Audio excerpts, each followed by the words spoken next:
Hola, bienvenidos a este momento de estudio de la lección de Escuela Sabática. Hola Heriberto. Hola Pedro. ¿Cómo has estado? Muy bien, gracias ¿Sí? a Dios. Sí. Se nos fue rápido la semana. Sí. Se fue volando.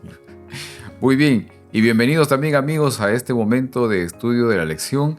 Y llegamos a la lección número 5. Hoy día tenemos un tema muy interesante y también vamos a estudiar respecto de un personaje bíblico que seguramente todos conocemos. Pero ¿qué tal si empezamos con una oración, Heriberto? Sí, claro, oremos. ¿Sí? Ok.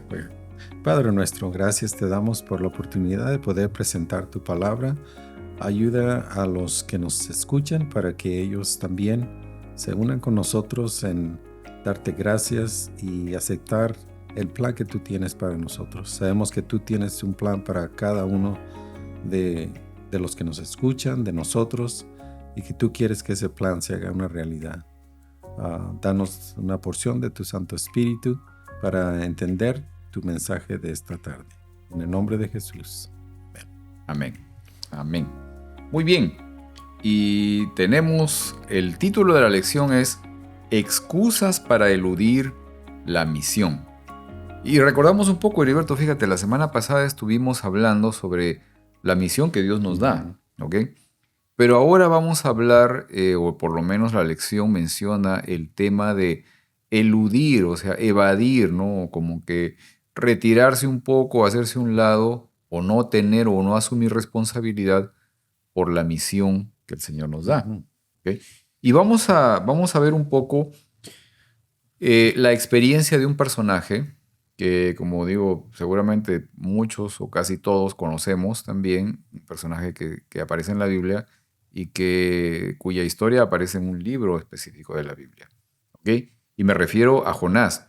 Y vamos a leer en el libro de Jonás el capítulo 1, los versículos del 1 al 3. Y quiero leer lo siguiente. Dice, la palabra del Señor vino a Jonás, hijo de Amitai. Levántate y ve a la gran ciudad de Nínive, y proclama contra ella que su maldad ha llegado hasta mi presencia. Pero Jonás huyó del Señor y se dirigió a Tarsis. Bajó a Jope, donde encontró un barco que zarpaba rumbo a Tarsis, pagó su pasaje y se embarcó con los que iban a esa ciudad, huyendo así del Señor. Fíjate que hay algunas cosas interesantes en esto, Heriberto. Mira, ahorita, por ejemplo, que estaba leyendo esta parte que decía respecto de Nínive, dice el Señor que su maldad ha llegado hasta mi presencia. Me hizo recordar un poco lo que habíamos visto en el caso de Sodoma y Gomorra también, ¿no? O sea, ese clamor que sube, ¿no? Y ese clamor que sube, o esta maldad, como dice aquí, que ha llegado hasta la presencia del Señor, es esa manifestación del ser humano del rechazo a Dios, ¿no? O sea, de repudiar a Dios, de decirle a Dios, sabes que yo no quiero nada contigo, o sea, quiero vivir más bien completamente alejado de ti. O sea, esa expresión es justamente lo que manifiesta aquí, ¿no? Cuando la conducta, la actitud del ser humano y su decisión, haciendo uso de libre albedrío, o sea, es de manifiesto total de rechazo al Señor. Y esto es lo que estaba pasando con esta gente de Nínive. ¿Ok? Ahora, dice aquí que Jonás huyó del Señor, dice, ¿no? Y se dirigió a Tarsis más bien, ¿no? O sea, un punto geográficamente opuesto a donde estaba Nínive. Y dice que bajó, ¿no? Ahí he escuchado algunos, digamos, algunos comentaristas bíblicos que dicen que Jonás estuvo constantemente descendiendo, ¿no? O sea, bajó hacia Jope, ¿no? Que punto marítimo. O sea, de allí entró la nave y bajó a la parte más baja de la nave para poder dormir. Dice que estaba durmiendo justamente cuando ocurrió todo esto de la tormenta y todo eso. O sea, había bajado a Jope, bajó dentro de la nave y después lo lanzaron al agua, ¿no? Seguía bajando. Y bajó más todavía, ¿ok? Siguió bajando, o sea, fue un descenso constante, ¿no? Creo que si no hubiera sido por el pez, probablemente hubiera seguido bajando más todavía, ¿no? Ya hubiera llegado a China. Hubiera llegado a algún otro lado del mundo, una cosa así, ¿ok? Pero, digamos, estas situaciones nos dejan ver algunos factores interesantes, como por ejemplo, ¿no? El hecho de que cuando nos alejamos de Dios, entramos en caída libre constante, ¿no? O sea, entramos en un descenso constante en nuestras vidas, ¿no? Y vamos a ver algunas cosas interesantes dentro de lo que es también esta parte de la historia de Jonás, de este personaje, ¿ok? Pero vamos a tratar de verlo desde un ángulo un poquito diferente al que quizás en la mayoría de las ocasiones nosotros hemos podido estudiarlo o comprender también lo que significa la historia de Jonás. Ok, nuevamente quiero leer el libro de Jonás, capítulo 1, los versículos 1 y 2, pero ahora quiero hacerlo de la nueva traducción viviente. Dice esto: el Señor le dio el siguiente mensaje a Jonás, hijo de Amitai: levántate y ve a la gran ciudad de Nínive.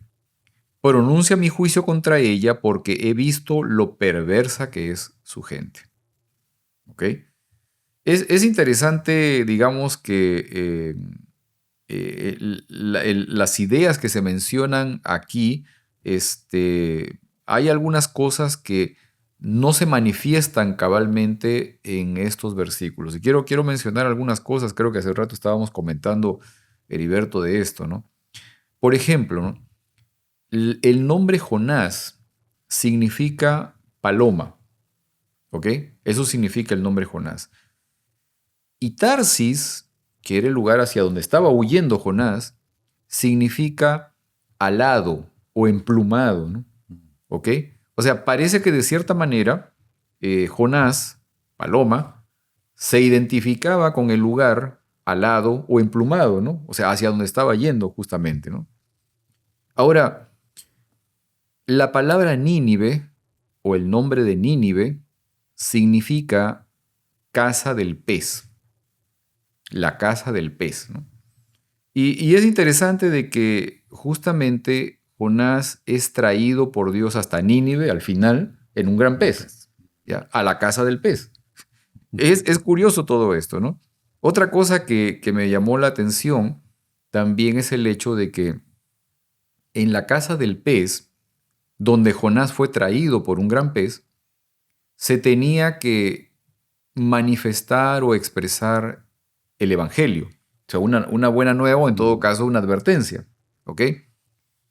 El Señor, cuando estuvo aquí, el Señor Jesús, les dijo a sus discípulos: síganme y yo los haré pescadores de hombres, ¿no? O sea, haciendo alusión justamente a la acción de poder sacar esos peces del agua, ¿no? Él dijo pescadores de hombres. Ahora, ¿qué es lo que nos quiere decir el libro de Jonás tal vez con respecto al encargo de la misión, ¿no? ¿O qué cosa es lo que usualmente, Heriberto? O sea, ¿qué cosa es lo que usualmente se comenta respecto de la historia de Jonás? O sea, ¿te has puesto a pensar un poco? O sea, ¿qué cosa es lo que normalmente comentamos cuando hablamos respecto de la acción, de la actitud, de la respuesta de Jonás? ¿Qué cosa es lo que realmente, digamos, generalmente se menciona, ¿no? Sí, yo creo que es lo que yo lo puedo relacionar es cómo es que nosotros estamos de la misma forma, tomando la actitud de Ajá. Jonás. Porque el mandato de Dios es de ir y predicar el evangelio a todo tribu, lengua, pueblo. Ah, a veces podemos tener la actitud indiferente. Ok. No tanto la de Jonás de huir, Ajá. pero indiferente, que viene siendo la misma situación, Claro. porque no estamos haciéndolo. Y a mí a veces me da tristeza porque a veces miramos nosotros miembros en la iglesia que han estado por años, Ujú. años, Ujú. se sientan en la misma banca, en el mismo lugar, no tienen ningún contacto con nadie. Si alguien los saluda, pero no los miras Exacto. participando Yeah. de los programas, tomando algún cargo en la iglesia. Ah, o sea, podemos decir que es una gran parte de la iglesia que toma esta actitud, Pedro. Yeah. Yeah. Tristemente. Sí, sí, sí. Ah, Y yo y tú pudiéramos haber estado también en ese grupo. Ujú. Entonces, ¿qué es lo que nos hizo a nosotros diferentes? Porque en realidad no fue para mí que me notaran, porque yo tengo una actitud de, ok, si no levanto la mano, no me hagan yo me haga voluntario. Soy de ese tipo de personas, Claro, ¿me entiendes? claro. Pero yo tuve que darme cuenta por mí mismo, a través de la palabra de Dios, de que esa no era la actitud que debe tener un cristiano que Exacto, ha conocido el plan de salvación. exacto. O sea, era de compartirlo con las demás personas. Ajá. Pero tú me estás mencionando algo interesante y lo mencionaste con una palabra, o sea, la indiferencia, ¿no? Ujú. Esa parte, digamos, tal vez que es algo que vamos a tratar de ver aquí también, el qué te lleva a esa indiferencia. O sea, porque ese es un mal que se presentó de cierta manera en esta experiencia de Jonás, pero también se presenta hoy en nuestra vida religiosa, o sea, en nuestra presencia dentro de un grupo religioso, dentro de una congregación. O sea, muchas veces somos indiferentes, ¿no? Indolentes, ¿no? Sencillamente Exacto. no nos importa nada, ¿no? Ujú. ¿Ok? Ahora, tres asuntos importantes que son los que generalmente, digamos, se manifiestan cuando hablamos respecto a la historia de Jonás. Primero, que los ninivitas eran malvados, ¿no? O sea, es lo primero que se menciona, ¿no? Que los ninivitas eran malvados y que debían ser destruidos también, ¿ok?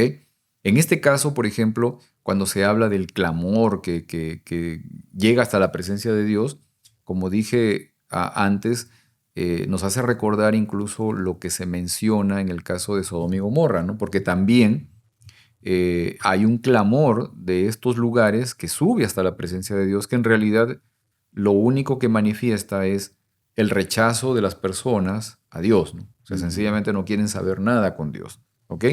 Y esto es lo que se describe justamente en el caso también de Nínive, ¿ok? Pero aquí nuevamente aparece la manifestación del amor de Dios, ¿no? De la misericordia de Dios, porque a pesar de que esta gente que era malvada definitivamente y que rechazaba a Dios, o sea, Dios nuevamente extiende una oportunidad para estas personas enviándoles a un mensajero, ¿no? Ujú. Y diciendo, hey, mandan, llévales el anuncio de que por lo menos, a ver, se arrepientan, si no, va a pasar algo aquí, ¿no? Exacto. Ok, ese es uno, o sea, los ninivitas eran malvados y merecían probablemente ser destruidos. Segundo, las enseñanzas que también hemos oído de la historia de Jonás es que si Dios ordena, hay que obedecer, ¿no? O sea, la figura esta de que cuando Dios habla y dice algo, uno tiene que obedecer sin dudas ni murmuraciones, ¿no? Esa es la otra, digamos, apreciación que se toma siempre en cuenta cuando se habla del caso de Jonás, ¿no? Y luego otro que se habla en la historia de Jonás es de que si te arrepientes, te va a ir bien. Pero si no te arrepientes, Dios te va a castigar, ¿no? O te va a destruir. Eso es muchas veces, por lo menos en el ámbito cristiano, ¿ok?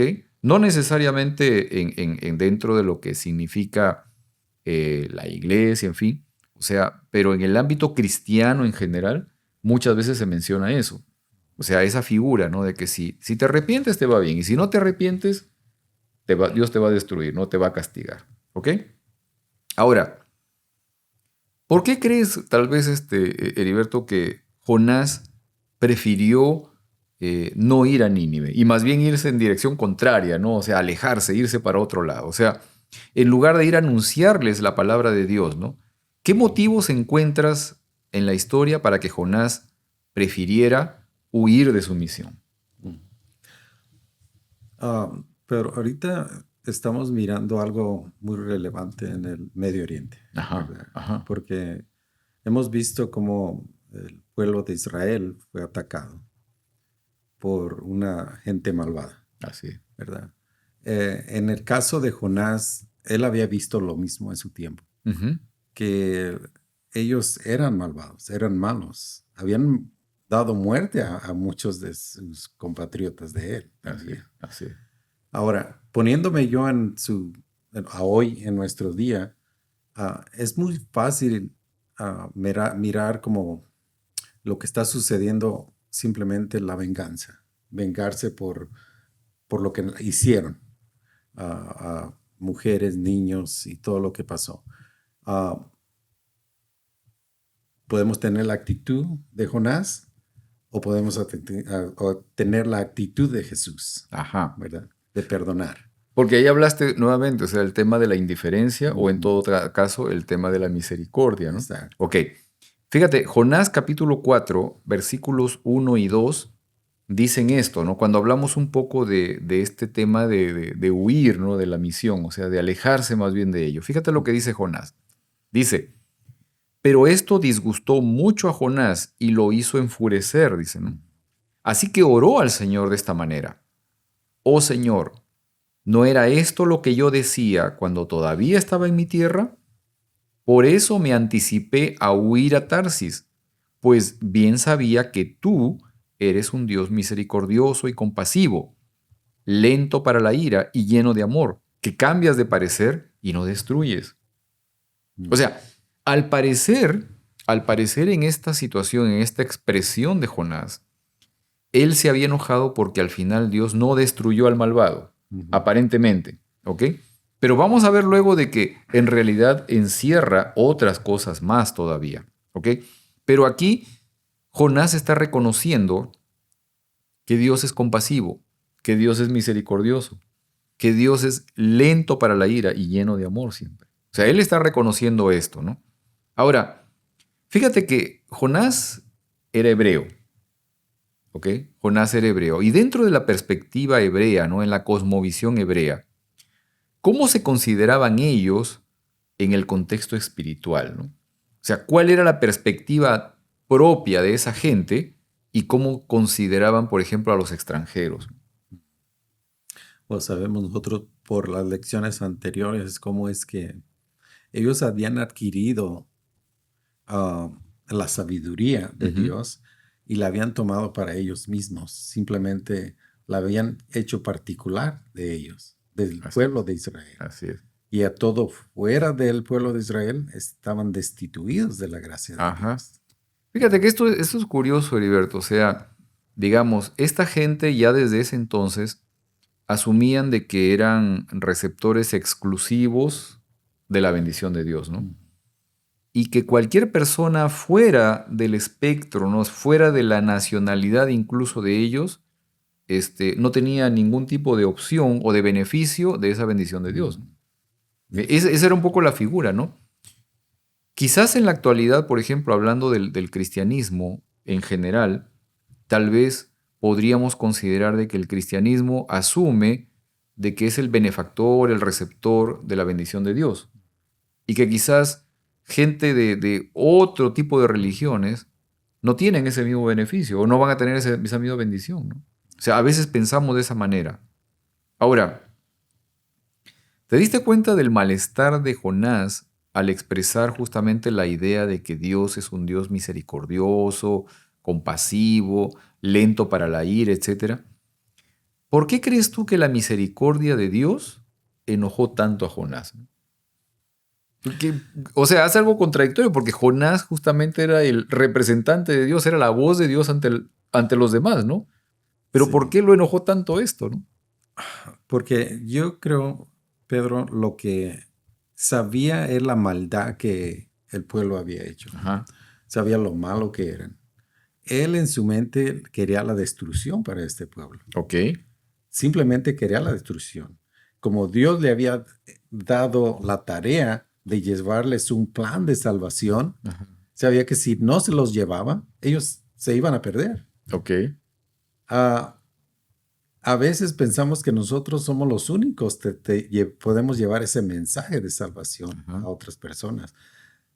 En la historia que miramos con Jonás, sabemos que Dios va a llevar a cabo su plan, Ok. o nosotros queramos o no queramos, De todas maneras. de todas maneras se va a cumplir. Exacto. De llevar el mensaje a esas Exacto. personas.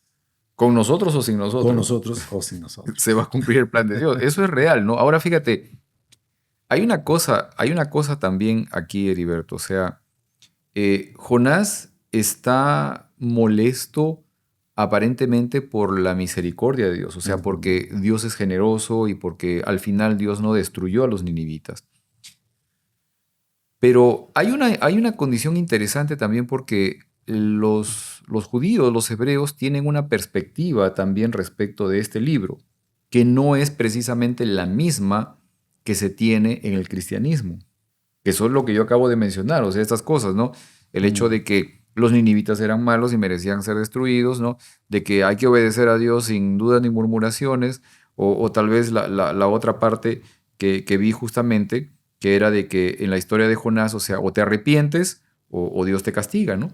O sea, estas cosas, ¿no? Ahora, en la perspectiva hebrea, o sea, los hebreos tienen digamos, una apreciación un tanto diferente de este libro de Jonás, ¿ok?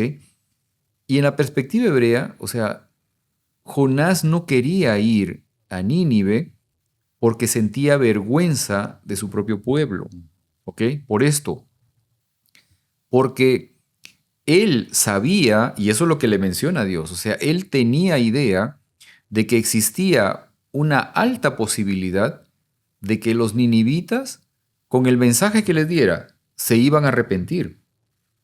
Y sin embargo, el pueblo de Dios, los elegidos, los hijos de Abraham, a pesar de constantes llamados de Dios, a pesar de constantes predicaciones y constantes mensajeros enviados, no se arrepentían, ¿no? O sea, Israel, Jerusalén, mataba a los profetas, los apedreaba, ¿no? Los silenciaba. Y no se arrepentían, no se apartaban de sus malos pasos. Y sin embargo, Jonás tenía mucho temor de que los ninivitas, al final, con un mensaje pequeño que él les pudiera dar, se arrepintieran. Y ese era el problema, eso era lo que realmente temía Jonás, ¿no? En el fondo, él tenía miedo de que el pueblo idólatra, malvado, pagano, se arrepienta y que el pueblo de Dios persista en su maldad. O sea, ese iba a ser un golpe, una humillación muy grande para el pueblo de Israel. ¿Ok? Ahora, ¿notaste también algo más en la experiencia de Jonás? O sea, Jonás se resistía a anunciar el evangelio a los ninivitas para que ellos se salven, pero fíjate que sí estuvo dispuesto a sacrificarse por los marineros con los que estaba compartiendo la nave en el viaje a Tarsis cuando el mar se puso violento y todo ello. O sea, esta situación, digamos o sea, Jonás estuvo dispuesto a sacrificarse por estas personas, apoya o fortalece un poco más todavía esta idea de que en realidad el problema con Jonás era de que él temía o tenía vergüenza por su propio pueblo, que al final, como digo, no se arrepentía, o sea, no se alejaba de sus malos pasos. ¿Ok? Ahora, quizá quiero que nos podamos detener unos minutos a hablar sobre la predicación de Jonás. Que nosotros estamos teniendo unas actividades de evangelismo, ¿no? Desarrollando una serie de estrategias y predicaciones, etcétera. Pero quiero que podamos ver la predicación de Jonás, ¿ok? Y quiero leer en el libro de Jonás, el capítulo 3, los versículos 3 y 4. Leo de la Nueva Versión Internacional lo siguiente. Jonás se levantó y se encaminó a Nínive, como el Señor le ordenó. Nínive era una ciudad tan grande que se necesitaban 3 días para recorrerla. Jonás entró en la ciudad y la recorrió todo en un día, mientras proclamaba: dentro de 40 días Nínive será destruida. Punto.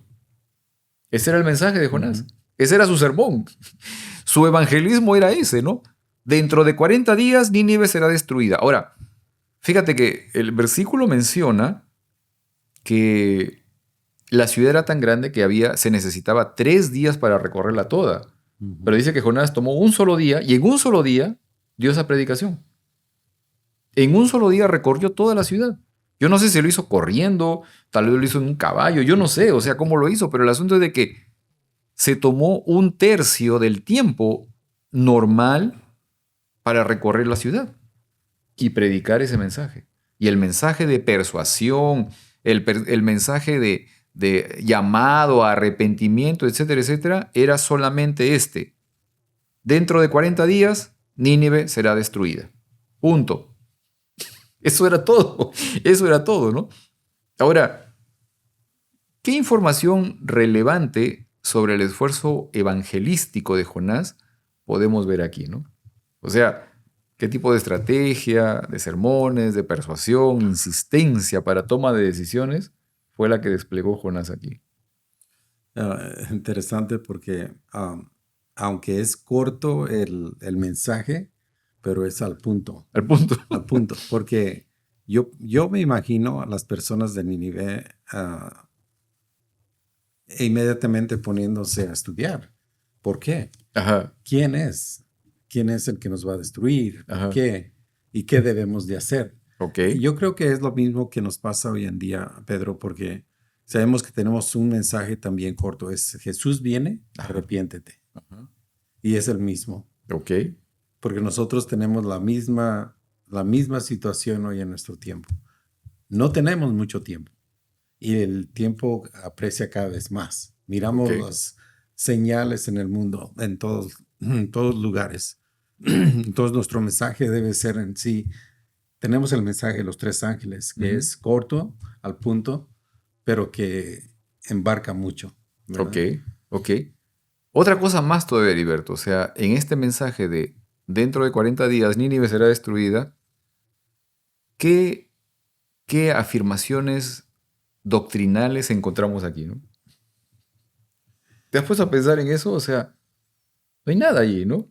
No hay absolutamente nada. O sea, porque muchas veces nosotros nos preocupamos en que, no, primero tenemos que aprender las doctrinas o primero tenemos que aprender esto, lo otro, para entonces poder llegar a ser bautizados o entonces para poder manifestar que realmente estamos conversos, ¿no?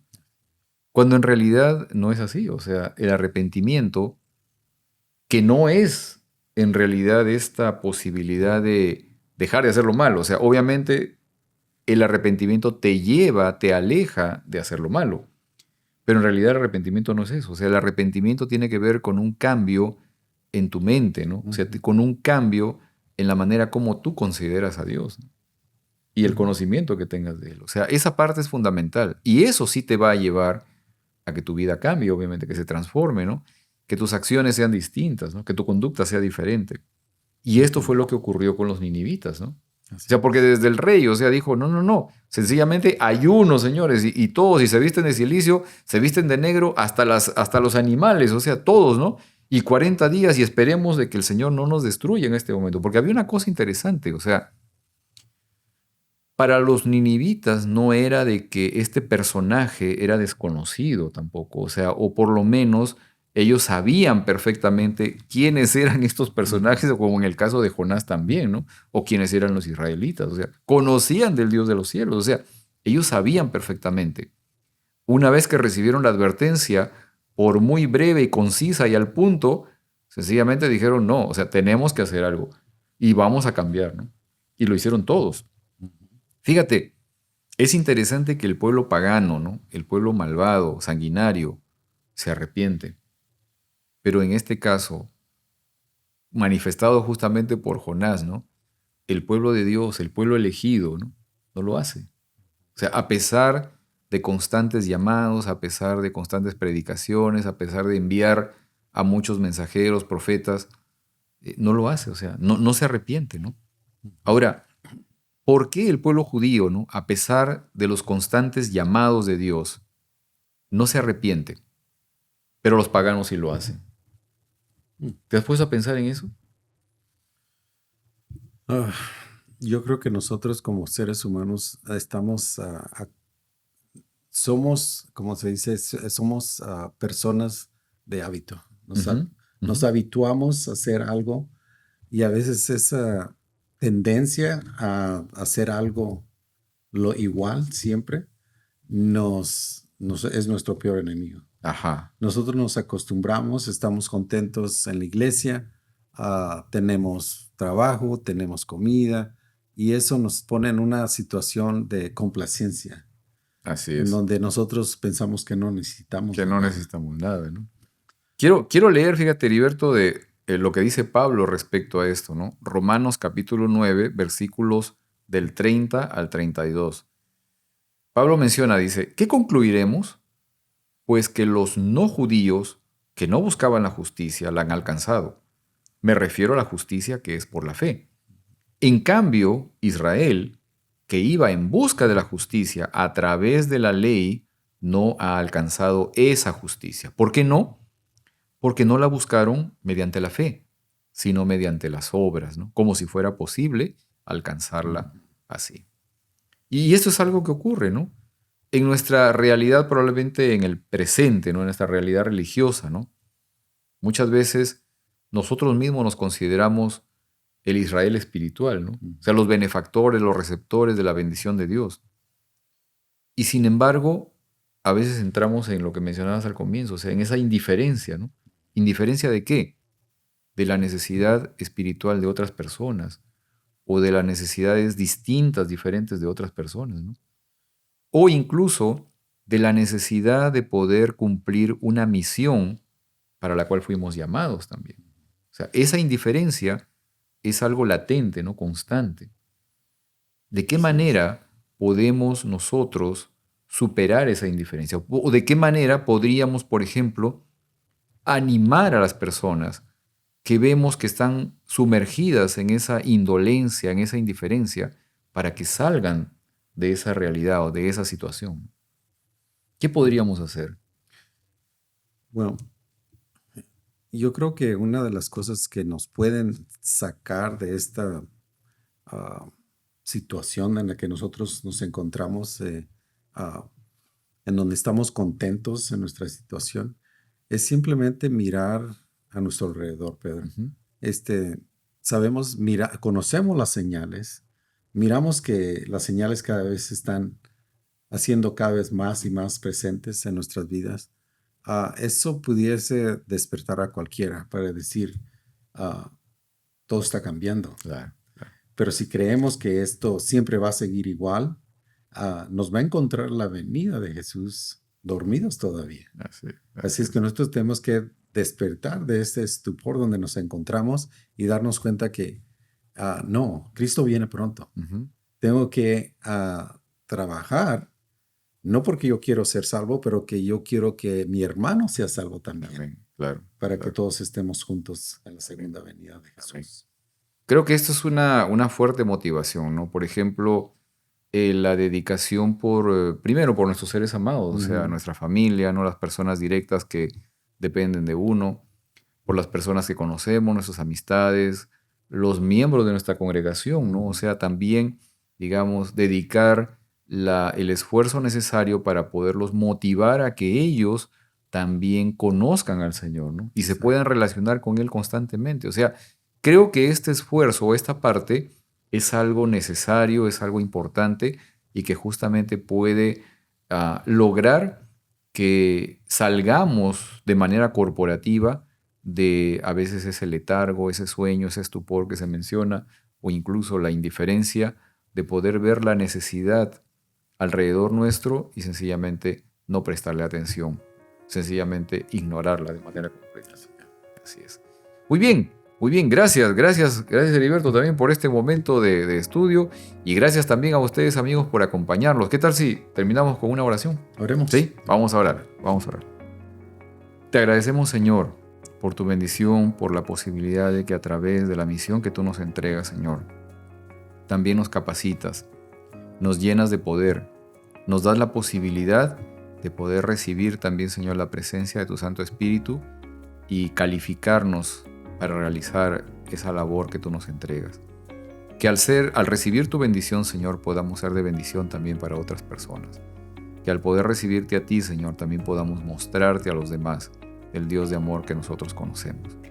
Bendícenos, Señor, siempre. Permítenos llenarnos de tu presencia a cada momento, Señor. Que otras personas puedan conocerte también a través de nuestras vidas. Te lo pedimos por Cristo Jesús. Amén. Amén. Amén. Muy bien. Nos vemos entonces la próxima semana. Heriberto. Sí, claro, aquí estaremos. Nos vemos la próxima semana, amigos. Hasta luego.